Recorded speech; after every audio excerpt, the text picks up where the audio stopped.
Hi అండి, నమస్తే. నేను మీ రమ. ది రమ కిచెన్కి స్వాగతం. ఈరోజు మన రెసిపీ వచ్చేసి చిక్కుడుకాయ టమాటో కర్రీ అండి. చాలా సింపుల్. దీంట్లో ఎక్కువగా మసాలాలు ఏమి యాడ్ చేయము. ఈ చిక్కుడుకాయ కర్రీకి కావాల్సిన పదార్థాలు: ఉడికించి పక్కన పెట్టుకుని చిక్కుడుకాయలు, ఆనియన్, మిర్చి కట్ చేసి పెట్టుకోవాలి, టమాటోలు కర్రీకి సరిపడా. ముందుగా ప్యాన్ పెట్టుకొని ప్యాన్లో కర్రీకి సరిపడగా ఆయిల్ వేసుకోవాలి.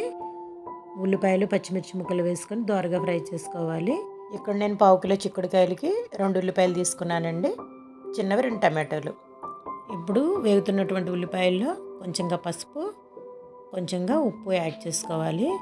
ఉల్లిపాయల్లో ముందుగా ఉప్పు యాడ్ చేసుకోవడం వల్ల ఉల్లిపాయలు అనేవి తొందరగా ఫ్రై అవుతాయండి, అందుకని యాడ్ చేస్తాము.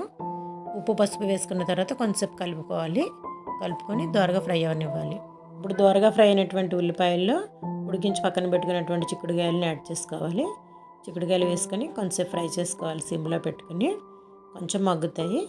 మగ్గిన తర్వాత మనం టమాటో ముక్కలు కూడా యాడ్ చేసుకోవాలి. చిక్కుడుకాయ ముక్కలు, టమాటో ముక్కలు బాగా కలుపుకొని మూత పెట్టి 5 మినిట్స్ వరకు సిమ్లో మగ్గించుకోవాలి. ఇలా మగ్గిన తర్వాత మూత తీసి చూసుకుంటే చాలా వరకు మెత్తబడతాయి.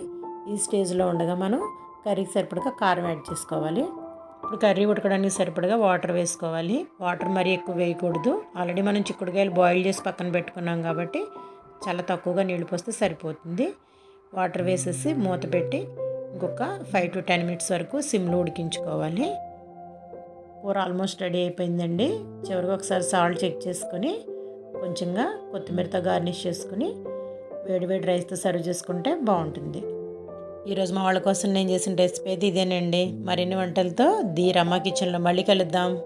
ఓకే, బాయ్ అండి.